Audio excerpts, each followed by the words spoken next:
Paano ba? Ito pala yung laman nung bag na binigay niya sa akin.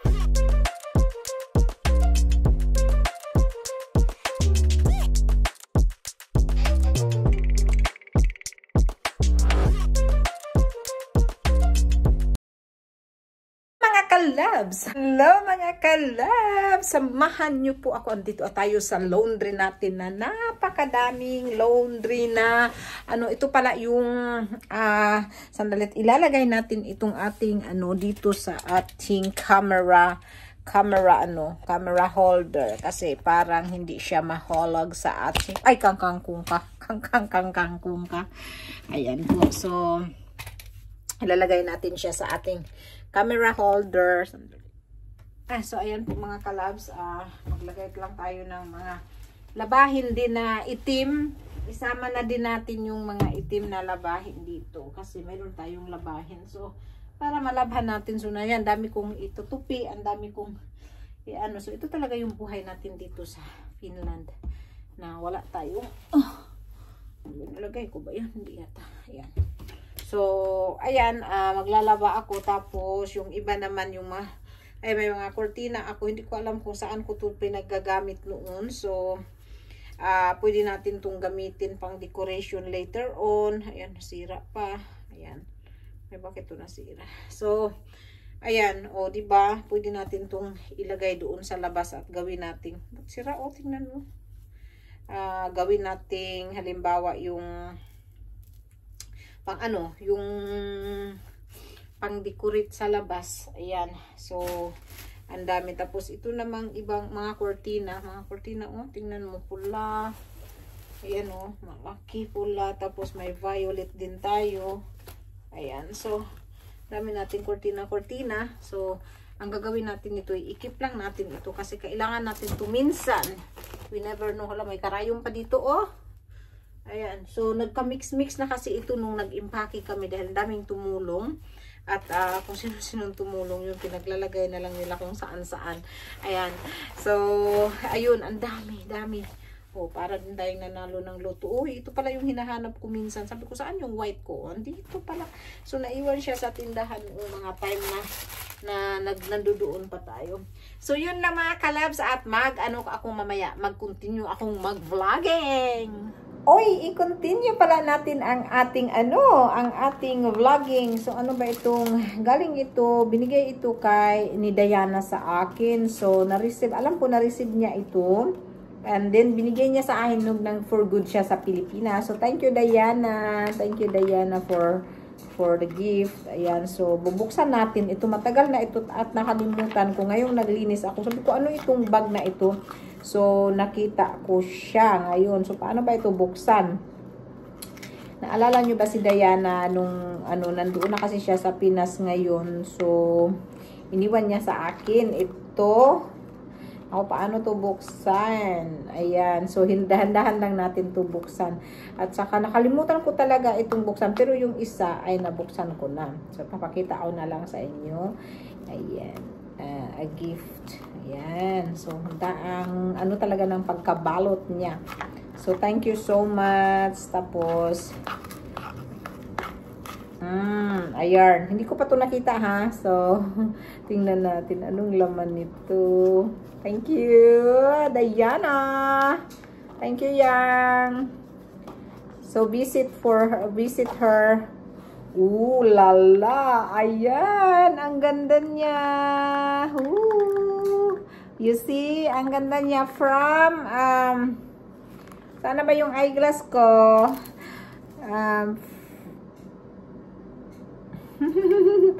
From Claire's Sweet Boutique. Claire's Sweet Boutique. Ayan. So, thank you so much. Thank you so much. Wow. From boutique ito. Wow. Boutique talaga. Ayan. Nakita nyo. Super ganda siya. Ayan. So, ngayon, ibabalot ko siya ulit para ma-reels ko ito ba. Ayan. So, i-reels muna natin ito. Balutin natin ulit para meron tayong i-reels mga kalabs kung minamahal. Paano na nga ba niya ito tinali? Ayan. So, itatali natin uli at baka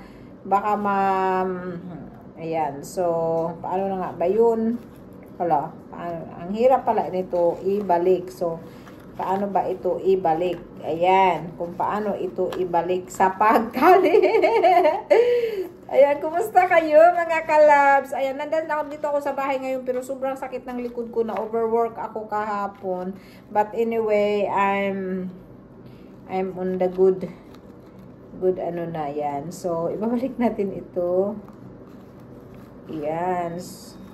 Ay, naluto na yung aking pie. So, ngayon pala at magsusundo pala ako kay Vincent. So, yeah, ano ko. So, ito yun ang, paano ba? Ito pala yung laman nung bag na binigay niya sa akin. So, ayan. Ayan, oh, nabalot ko ulit siya. So, ibalik natin dito. And then, ito yung bag niya. So, i-clip ko dito yung, kung yung may picture siya dito. Ayan, oh, diba? Ang ganda. Oh, ayan, oh. So, oh, diba? Ang ganda makatanggap ng gift from the very famous TikToker in Finland. Ngayon, nasa Pinas na siya. So, follow her, Diana Rantamaki. And then, visit her coffee murky in the Philippines. Ayan. Oh, diba? Oh, anong sa inyo? Ang ganda. Ganda niya. Parang banig siya na super ganda siya. Yan. So, gagamitin ko na ito ngayon dahil springtime na. So, pwede ko na siyang gamitin, mga kalabs. Ayan. Oh, nakalimutan ko lang talaga itong anuhin. Yan. So, diba? Ang ganda pati yung earring. Hello, mga kalabs. Ayan. Magluluto po tayo ng asparagus. Kumusta kayo? Ayan. So, mayroon pala, sakit pala yung ano natin, tikod. So, naglagay tayo ng belt para makakilos tayo. Naghiwi man yata yung ano ko, sandali na. Ayusin ko yung ano ko, parang naghiwi man yung aking phone. Magtagay lang ako ng tubig dito. So, ayan, mag-boil tayo ng tubig. Ayan, mag-boil tayo ng tubig. Ayan, mag-boil tayo ng tubig. And then, dito, naka-boil na yung tubig natin. So, maglagay tayo ng air. Kaya medyo, kaya mo na, mag-ingay-ingay tayo konti dito, mga kalabs. Ayan, so, asparagus, pero naano ko na ito yung mga asparagus nating naputulan ko na. Ayan. So, naputol ko na siya at ano na rin ako ng sibuyas. Naghiwa na din tayo ng sibuyas. Ayan. At nag-boil tayo ng ano. So, yan. Ilalagay natin ang sibuyas at saka yung asparagus. Yan. So, hindi natin ubusin dahil sobrang dami lang. Ay, nahulog na. Ay, nahulog na. Meron nang nag-retired ka agad. So, ayan. O, ayan ang ilagay natin sa asparagus. Tapos yung ibang naiwan ay i-boil natin para makagawa tayo ulit ng frittata. Ayan, so multitasking tayo ngayong araw na to.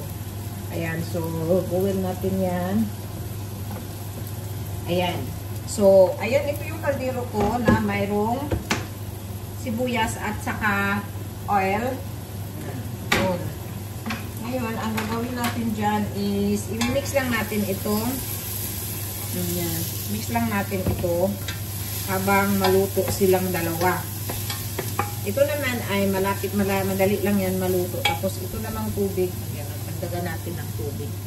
Ayan. So, yung tubig naman ay lagyan natin siya ngayon ng 2 vegetable cubes. O, ayan. Kagagaling ko lang nag-nuskin, mga kalabs. Ayan.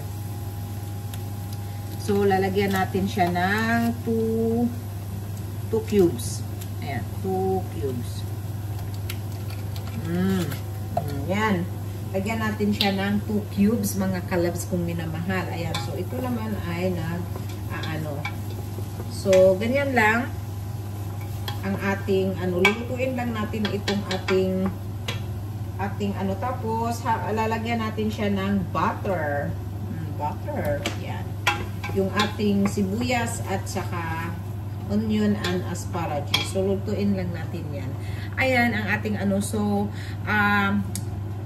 my lower back, I really cannot walk straight. I can only walk straight like this, but I cannot walk like this because it's really pain. We really don't know. So, next week, I have a doctor. I have physiotherapy. Ayan, so sana magagaling na tayo nito, mga kalabs, kasi nahirapan talaga ako sa work. So, ayan, ngayon,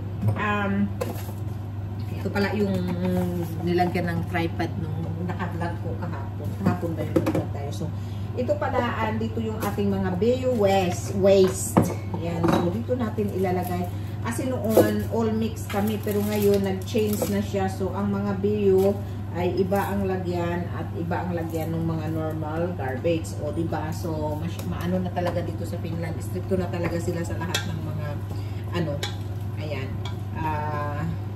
So, dahan-dahan lang natin to siyang lutuin na hindi masunog ang sibuyas, hindi masunog ang So, maghuhugas tayo ngayon ng grapes. Yung grapes na nakita nyo din sa vlog ko, huhugasan natin ngayon. Kasi pag hindi natin huhugasan, hindi din naman kainin ang mga tao dito sa bahay. At, so, hugasan natin itong mga kalabs, itong mga grapes. Ayan, oy, ang ganda kaya nitong grapes. Bakit hindi kumain yung mga kasambahay ko. Ayan, takon lang natin yung medyo malambot na. May lumambot na. Ayan, tapos ito naman yung itim na grapes. Matamis ito kaya. Matamis ang itim na grapes. Pero mas matamis talaga yung medyo pula-pula siya, hindi yung napaka-dark. Ayan. So, ilagay natin dito ang ating grapes.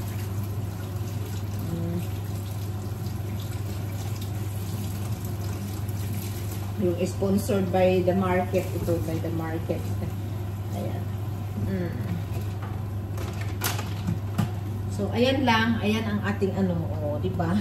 Diba? Ang ganda ng grapes natin, mga kalabs. Ayan.